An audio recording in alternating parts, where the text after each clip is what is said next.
অনেক অনেক ভালো আছি। আমি চলে এসেছি নতুন একটি গল্প নিয়ে, আর আজকের এই গল্পটি শুনলে তোমাদের দাঁড়িয়ে যাবে, তাই গল্পটি শোনার আগে অবশ্যই হেডফোন ব্যবহার করো। তাহলে চলো আজকের গল্পটি শুরু করে। চাচা, আমি আপনার কিছুতেই এ প্রস্তাব মানতে পারবো না। আপনি দয়া করে আপনার এসব প্রস্তাব ফিরিয়ে নিন। চাচা তো নানা একটা থাপ্পড় মেরে বলল, চাচা আমি তো চাচা নিয়ে একদম চুপ, কোনো কথা বলবি না। আপনি আমার চাচা হয়ে কেন মিথ্যা বলছেন? আমি তো আপনার মেয়ের মতো এমন একটি কথা বলেছিল, সেটা শোনার পর আমার সারা শরীর ঠান্ডা হয়ে গিয়েছিল। বাকি ঘটনাটি গল্পুতু একটা গ্রামে কুডে ঘরে থাকত ললিতা আর তার মা আনারকলি। ললিতার বাবা নেই, ছোটবেলা থেকে শুনে এসেছে যে তার বাবা মারা গেছে। ললিতা কখনো তার বাবাকে দেখেনি, তার বাবা কেমন দেখতে ছিল সেটাও জানে না, শুধু নাম শুনেছে। আর কোনো ভাই বোন নেই। ললিতার খুব ভালোই যাচ্ছিল। আমি সারাদিন আনারলি মেম্বার বাড়িতে কাজ করল, আর সন্ধ্যা হলেই ফিরে আসত তার ছোট্ট কুডে ঘরটাতে, রাস্তার পাশে দাঁড়িয়ে অপেক্ষা করত মায়ের জন্য। তারপর যখন আনারকলিকে দেখতে পেত তখন বৃষ্টি এক হাসি দিয়ে আমাকে শক্ত করে জড়িয়ে ধরতে গিয়ে, খেয়ে দে ঘুমিয়ে পড়ো, আবার সকালে।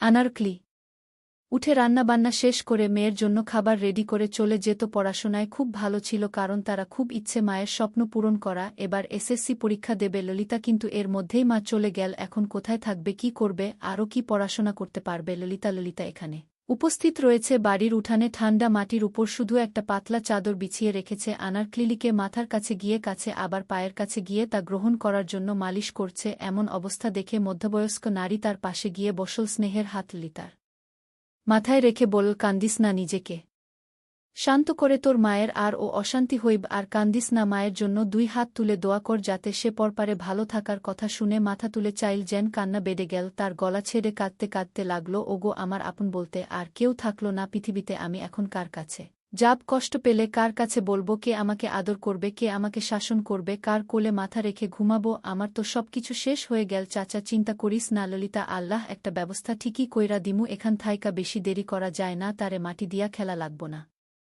আমার কাছে থাকবে। তোমরা চলে যাও চাচা, এপারে থাকব, ততই কষ্ট বেশি হইব। তুই আমার কথা শুনিস না, কিন্তু আমি কিভাবে থাকব মাকে ছাড়া? বল একবার চাচা। আমি বুঝতাছি না কষ্ট হইতাছে, কিন্তু সত্যিই তাই যে এই দুনিয়ায় কেউ চিরস্থায়ী না। আমি জামু পরশু, আবার আরেকজন যেমনি দুনিয়া চলে রে। তুই আমার সাথে আমার বাড়িতে থাকবি, এখন থাইকা আমার পোলাপাইনদের সাথে থাকবে। চোখ মুখ মুছে উঠল ললিতা। কিছু মহিলা এসে আনারকলিকে নিয়ে গেল গোসল করাতে। ললিতা ঘরের মধ্যে ঢুকে ছোট্ট চৌকিতে বসে আবারও দু চোখে পানি ছেড়ে দিল। আনারলির বুকে চেপে ধরে বলতে শুরু করল, না গো, এই বালিশে মাথা রেখে ঘুমাতে তোমার চুলে তেলের সুগন্ধ এখনো রয়ে গেছে। মা, শুধু তুমি চলে গেলে কিভাবে পারলে তুমি তোমার লিতাকে একা করে দিয়ে চলে যেতে? তুমি তো সবসময় আমার ছায়া হয়ে থেকেছে, তাহলে আজ কেন চলে গেলে মা? কেন এত স্বার্থপর হলে তুমি মা? ললিতার বয়সী এক মেয়ে এসে পাশে বসল, কাঁধে হাত রাখতেই ফিরে তাকা ললিতা মেয়েটাকে ধরে হুহু করে কাঁদতে শুরু করলি। তার মাথায় হাত বুলিয়ে দিতে দিতে, মেয়ে এটা বল, এরপর তো অসুস্থ হয়ে যাবে। আজ তুই যে পরিস্থিতিতে দাঁড়িয়ে আছিস সেই পরিস্থিতিতে দাঁড়াতে হবে, কখন কি হয়ে যায় সেটা বলা যায় না রে। তুই আমার সাথে চলো, আব্বাকে বলল তোকে আমাদের বাড়িতে থাকতে। দুই নয় মুছে বলল, কিন্তু সুমি চাচি তো আমাকে পছন্দ করে না, তাহলে আমি কিভাবে যাব? না না, আমি এখানেই থাকব, তুই কিছু চিন্তা করিস না, আবার সব কিছু ঠিক করে দেবে। ললিতা কিছু বলল না, শুধু মাথা ডান বামে না দিয়ে বোঝালো সে সুমির সাথে যাবে। ছোট মেয়ে সুমি ছোটবেলা থেকেই একসাথে বড় হয়েছে, একই স্কুলে দুজন পড়াশোনা করে খুব ভালো সম্পর্ক দুজনের মধ্যে। সচরাচর কেউই বলতে পারে না যে এদের মধ্যে রক্তের কোনো সম্পর্ক নেই। রহমত আলী তাকে নিজের সন্তানের মতো স্নেহ করে, কিন্তু তার স্ত্রী রাবিয়া সে খুবই অপছন্দ করে তাকে সহযোগ্য করতে পারে না। এলাকাবাসীর সবাই মিলে মাটি দিয়ে দিল আনারকলিকে। মায়ের কবরের পাশে বসে প্রচণ্ড কান্না করেছে। লুঙ্গি তাকে ধরে বাড়িতে নিয়ে গেল। তাকে দেখেই সুমির মা চেঁচিয়ে উঠল। মায়ের এমন ব্যবহার দেখে সুমি বলল, এবার তো একটু মানুষ হওয়া। সেই ছোটবেলা থেকে দেখছি তুমি ললিতাকে সহ্য করতে পারো না, সবসময় মেয়েটার গালমন্দ করতেই থাকো। কেন বলতো? শায়লা তেড়ে এসে সুমিকে একটা চট বসিয়ে দিয়ে দাঁতে দাঁত চেপে বলল, তোর এত বড় সাহস কেমনে হইল রে? তুই জানোস না আমি কি কারণে ওয়েস সহ্য করতে পারি না? কারণ তোর বাবা আমাকে রেখে ললিতাকে দিয়ে তার পায়ের ব্যথা সারানোর জন্য ললিতাকে দিয়ে মালিশ করে। কেন আমি পারি না তার সেবা যত্ন করতে? ললিতাকে কেন শুধু শুধু কষ্ট দিবে? তাকে দিয়ে তেল মালিশ করে কেন? আমি পায়ে মালিশ করে দিলে ব্যথা কম না? তোর বাবা দিন দিন জেন কেমন হয়ে যাচ্ছে? তোর বাবার উদ্দেশ্যটা কি? বর্তমানে অতীত টেনে আনছো কেন মা? তুমি কি ভুলে গেছো বাবাজির স্বভাবের কথা? এরপরও তুমি এসব কথা বলা ছেড়ে বলছো কিবা কিছু নেই? তিনি বলেন, ইয়া বা ইকো আমার বাড়ি থাইকা আমার চোখের সামনে ওরে দেখবার চায় না। এটা তোমার বাড়ি না মা, এটা আমার আব্বার বাড়ি, আর আব্বা নিজেই বলেছেন লিতাকে এখানে রাখতে।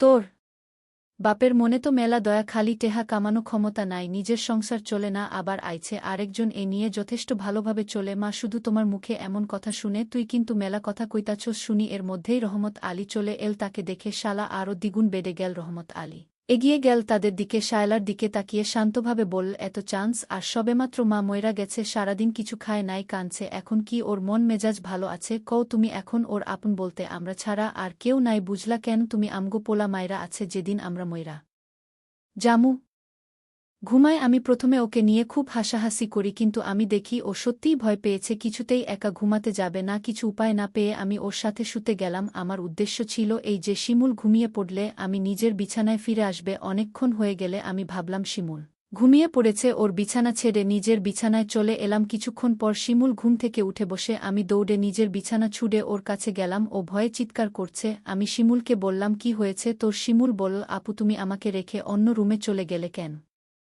আমি একা একা থাকতে ভয় পাই, তাছাড়া আমি ভূতকে বেশি ভয় পাই। কান্না করা শুরু করছে। আমি শিমুলকে সান্ত্বনা দিয়ে বললাম, লক্ষ্মী ভাই আমার, তুই আর কাঁদিস না, আমি কথা দিলাম কাল থেকে তুই আমার রুমে একসাথে ঘুমাবি। সত্যি বলছো আপু? কাল থেকে আমি তোমার রুমে ঘুমাবো। হ্যাঁ সত্যি বলছি। আমার ভাই একা একা রুমে ভয় পেয়ে কষ্ট পাবে, এটা আমি চাই না।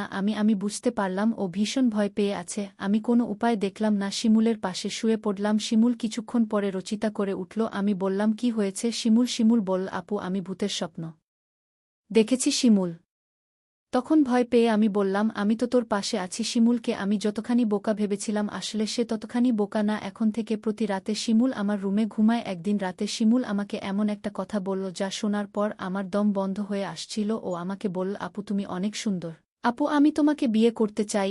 আমি বললাম, বোকা তুই এসব কি বলছিস? আমরা বিয়ে করতে পারবো না। কেন আমরা বিয়ে করতে পারবো না? আমি বললাম, কারণ আমরা ভাই বোন। শিমুল জিজ্ঞেস করি, ভাই বোন হলে কেন বিয়ে করতে পারবে না? আমি বললাম, যাদের মাঝে রক্তের সম্পর্ক আছে তারা একে অপরকে বিয়ে করতে পারে না, ধর্মে নিষেধ আছে, না মানলে পাপ হয়। শিমুল নবী আদমের যুগে তো তারা বিয়ে করেছিল। শিমুলের কথা শুনে চমকে উঠি। শিমুলকে জিজ্ঞেস করি, কেউ কে বলেছে এসব? লোককে কেউ বলেনি, জনের কাছ থেকে জেনেছে। শিমুল আমায় বলল, আপু যদি বিয়ে করতে না পারো তাহলে আমি তোমার কাছে একটা কিছু চাইব। আমি বলেছিলাম, কি চাইব? আমার কাছে থাকলে অবশ্যই তোকে দীপ। শিমুল বলল, আপু আছে তোমার কাছে, তুমি প্রমিস কর দিবি। আর যদি তোমার কাছে না থাকে তাহলে আমার কোনো আপত্তি নাই। আরও একটি কথা বলতে চাই তোমায়। তুমি কি জানো আবুল ভাই প্রতিদিন রাতে মায় এর ঘরে যায় এবং কি করে তা কি তুমি জানো? আমি শিমুলের প্রতিটা কথা শুনে আমার বিরক্ত বোধ লাগছে। আমি শিমুলকে বললাম, আবুল প্রতিদিন রাতে মায়ের ঘরে গিয়ে কি করে বলতো? তখন ও যা বলল, আপু বাবা মায়ের সাথে যা করে দাও। তারপরে আমি বললাম, তুই কিভাবে দেখলি? আমি আপুকে বললাম, তোমার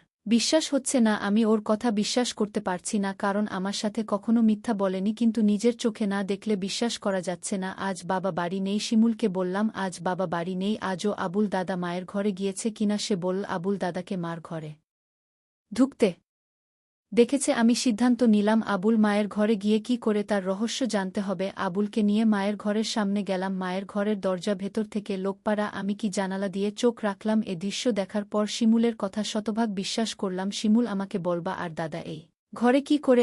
আপু তখন রাগান্বিত হয়ে বল, কি করে সেটা আমার মুখ দিয়ে বলতে হবে নাকি? তুই দেখিস নি? তুই কি অন্ধ নাকি? আমি আপুকে বললাম, আপু তুমি আমার সাথে রাগ করছো কেন? আমি আবার কি করলাম? আপু আসলে আমি বাবাকে বলে দীপমাদার কথা বাবা জানলে বাবার মনে অনেক কষ্ট হবে। আমাদের সুন্দর পরিবারটা নষ্ট হয়ে যায়। আমাকে এই পরিবার বাঁচাতে হবে। আমি শিমুলকে ঘরে নিয়ে আসলাম। শিমুলকে বললাম, আমাদের পরিবার একটা সম্মানিত পরিবার। আমাদের ঘরের কথা বাহিরের মানুষ জানে, আমাদের সম্মান নষ্ট হয়ে যাবে। ঠিক আছে আপু, আমি বাবাকে কিছু বলবো না, শুধু তুমি যদি আমার একটা কথা রাখো, আমি আমার পরিবারকে বাঁচাতে। আমি শিমুলকে বললাম, তুই বল তোর মনের কথা, আমি রাখব। তখন আমায় জিজ্ঞেস করি, সবাই পারলে আমরা কেন পারব না? কি করতে হবে সেটা বলবি তো? আমি বললাম, আপু তোমার কাছে একটা রাধার চাই, তুমি কি দিবে? আপু বল রাতে আবার কি করবি? যা বলবি ঘুরিয়ে না বলে সোজা বলে ফেল। আমার ছোট ভাই তখন বল, আপু দাদা আর মজা করে আমরা তাই করব। শিমুল তোর কি মাথা ঠিক আছে? তুই কি বলছিস একবার ভেবে দেখেছিস? আমি আপুকে বললাম, তুমি আমার কথা রাখবে কি সেটা বল। আমি বললাম, নিয়ম নেই। শিমুল জানতে চায়নি ওমকারা বানায়। আমি বললাম, বড়রা শিমুল বাবা সবার বড়। শিমুল বাবাকে বলে নিয়ম বানাবে। শিমুলকে বাবার কাছে যাওয়া থেকে আটকাতে হবে, কিন্তু শিমুলকে কোনোভাবে বোঝানো যাচ্ছে না। আমি ভাবলাম, শিমুল খুব বড় নয়, সবে ক্লাস 6ষ্ঠ শ্রেণীতে পড়ে, তাছাড়া ও বোকা, মান সম্মান বিষয়ে তার কোনো গান নেই। আমি বললাম আমি যদি শিমুলের কথা রাখি তাহলে ওকে চুপ রাখা যাবে, মাদার ঘটনা বলা যাবে না। আমি বললাম শিমুল তোর কথায় আমি রাজি, তবে একটা শর্ত আছে। বল কি শর্ত আপু? আগামী মাসে বাবা মা আমাদের পরিবারের সবাই ঘুরতে যাব চট্টগ্রামে, আর যেদিন আমরা চট্টগ্রাম যাব সেদিন তোর ইচ্ছা পূরণ করব। আমি বললাম ঠিক আছে, আমি সেই অপেক্ষায় রইলাম। 1 মাস পর বাবা আর মা আমাদের সবাইকে ডেকে বললেন তারা চট্টগ্রাম যাবেন ঘুরতে, তাই আমাদের সবাইকে জানিয়ে দিলেন। আমি বাবার কথা শুনে আমার অনেক ভালো লাগছে, এতদিন পর আমার মনের ইচ্ছা পূরণ হবে আজকের মতো। আমি খুশি কোনোদিন হয়নি।